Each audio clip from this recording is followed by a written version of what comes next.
CA Bhavani Devi, the first Indian fencer to ever qualify for Olympic. CA Bhavani Devi, जिनके वजह से fencer sports में international level पे भारत को पहचान मिली। आखिर कौन है ये सीए भवानी देवी, जिन्होंने अपने स्पोर्ट्स करियर की शुरुआत बैम्बू स्टिक से की थी। इस वीडियो में मैं आपको बताऊंगा सीए भवानी देवी जी की पूरी लाइफ जर्नी, आखिर कैसे फेंसिंग स्पोर्ट्स में उन्होंने इंडिया को टोक्यो ओलंपिक में रिप्रेजेंट किया है।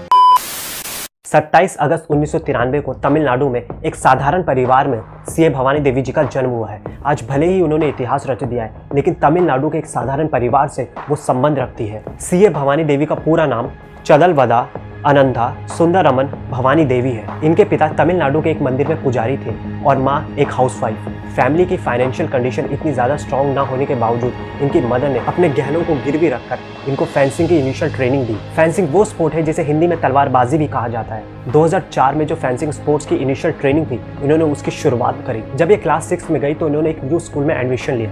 उस समय स्कूल में सारे बच्चों को कोई ना कोई स्पोर्ट्स खेलने के लिए कहा जा रहा था। तब इनके सामने 6 स्पोर्ट्स के ऑप्शन रखे गए, जिसमें एक फेंसिंग भी था। सारे स्पोर्ट्स में बच्चे फुल हो चुके थे, इसलिए इन्हें फेंसिंग चूज करना पड़ा। उस समय फेंसिंग तमिलनाडु के लिए एक बहुत नया स्पोर्ट्स था, और खास तौर पे जब इंडिया में किसी को ये नहीं पता था कि फेंसिंग नाम का कोई स्पोर्ट्स भी है, तब इन्होंने फेंसिंग की बेसिक लेवल पे ट्रेनिंग लेना शुरू करी। ये डेली स्कूल जाने से पहले और स्कूल से आने के बाद फेंसिंग स्पोर्ट्स के सेशन लेती थी। पूरी दुनिया में जहां फेंसिंग स्पोर्ट्स की ट्रेनिंग इंडोर स्टेडियम में इलेक्ट्रिक स्वॉर्ड के साथ की जाती है, वहीं कड़ी धूप में बैम्बू स्टिक्स के साथ इन्होंने अपनी ट्रेनिंग की शुरुआत करी। अपने स्कूल टाइम पे इन्होंने फेंसिंग स्पोर्ट्स को इसलिए चुना क्योंकि इनको ऐसा लगा कि अगर मैं किसी स्पोर्ट्स में एक्टिवेट रहूंगी, अगर किसी स्पोर्ट्स में पार्टिसिपेट करती रहूंगी, तो मैं पढ़ाई से बच जाऊंगी। लेकिन जब इन्होंने अपना पहला कॉम्पिटिशन खेला और ये वो कॉम्पिटिशन हार गई, तब से इन्होंने ये ठान लिया कि फेंसिंग स्पोर्ट्स को बहुत ज्यादा सीरियस लेंगी और इस गेम में जीत के दिखाएंगी। फाइनेंशियल कंडीशन इतनी ज्यादा स्ट्रॉन्ग ना होने की वजह से इन्होंने अपनी ट्रेनिंग तो बैम्बू स्टिक से करी, लेकिन जब भी कोई कंपटीशन हुआ तो ये अपने दोस्तों से इक्विपमेंट उधार लेती और उस कंपटीशन में कम्पीट करने के लिए जाती। और धीरे धीरे टाइम के साथ जैसे जैसे इनकी ट्रेनिंग इंप्रूव होती रही, इन्होंने इंटरनेशनल कंपटीशन खेलने स्टार्ट कर लिए। At the age of 15 she appeared in her first international tournament cadet and junior fencing championship at Turkey in 2007। उसके बाद किसी इवेंट में या कंपटीशन में जाने के लिए जो इनके ट्रैवलिंग का खर्च था, इनके इक्विपमेंट और ट्रेनिंग का खर्च था, वो इनकी माँ ने अकेले संभाला। इनकी माँ ने अपने गहनों को बेचा, लोगों से पैसे उधार लिए, ताकि जो इनके ट्रैवल का खर्च है, इनकी ट्रेनिंग और इक्विपमेंट का खर्च है, उसको पूरा किया जा सके। तब कुछ लोग ऐसे भी थे जो ये नहीं चाहते थे कि भवानी देवी इस गेम को कंटिन्यू करे।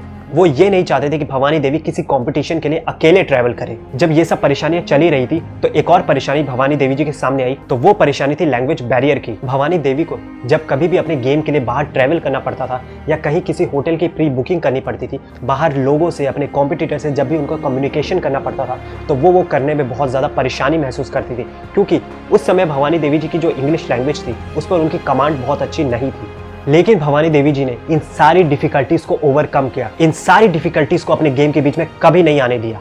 और 2009 में मलेशिया में जो कॉमनवेल्थ चैंपियनशिप हुआ, उसमें भवानी देवी जी ने ब्रॉन्ज मेडल जीत के अपने मेडल करियर की शुरुआत करी। फिर उसके बाद उन्होंने फेंसिंग करियर को आगे बढ़ाते हुए 2010 से 2012 तक फेंसिंग के जितने भी कंपटीशन हुए, उन सारे कंपटीशंस में मेडल्स जीतकर भारत को एक अलग पहचान दिलवाई। और फिर समय आता है साल 2014 का, जब फिलीपींस में हुए एशियन चैंपियनशिप में अंडर 23 कैटेगरी में इन्होंने सिल्वर मेडल जीता, और ऐसा करने वाली ये पहली भारतीय बनी। लेकिन एक चीज अभी भी ऐसी थी जो इन्हें धीरे धीरे बहुत ज्यादा परेशान कर रही थी, और वो थी इनके फाइनेंशियल बैकग्राउंड का बहुत ज्यादा वीक होना।